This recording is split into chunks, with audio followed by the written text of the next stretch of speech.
Joining me as he does every Wednesday, my good friend, wordsmith, broadcaster, Kel Richards. This is a good one, Kel, because we both love language. There was a report out this week saying kids as young as 3, constantly scrolling on phones and devices means they're not learning words, and that's a real worry. It's getting worse, not better. There's a word now, though, to describe this phenomenon. Yes, there is. It was coined by an Adelaide academic, Mary Brushe, and she coined the word technoference. So it's a combination of technology and interference, so a portmanteau word.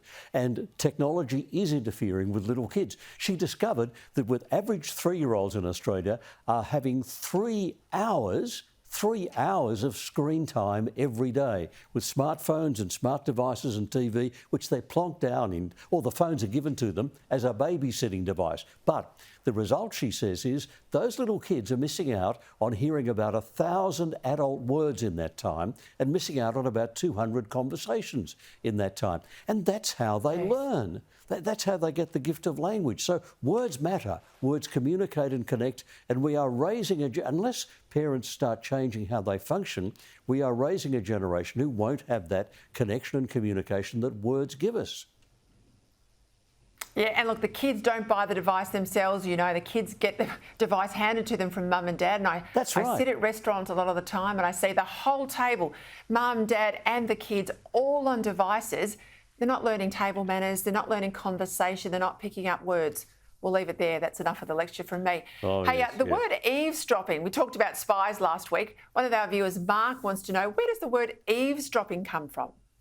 It's an Old Norse word originally, so it came from the Vikings, from the Anglo-Saxon period. And there was a part of the house called the eavesdrop because they worked out to have projecting roofs over the side of the house before they invented gutters. So it was the eavesdrop where the water ran off on top of anyone who was underneath. But that space between where the water dropped and the wall was the space where spies would gather, because if you got underneath the eaves and put your ear against the wall, you could spy on what the people were doing inside. So the eavesdrop area became the place where the eavesdropper was doing the eavesdropping.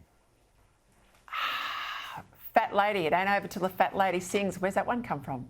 2 possible sources, either from opera, one of those endless Wagnerian operas which doesn't end until the fat soprano sings her final aria, or from church, where church doesn't end until the choir, with the fat lady in the front row, sings the final hymn. So from either of those sources, Southern America, 1976.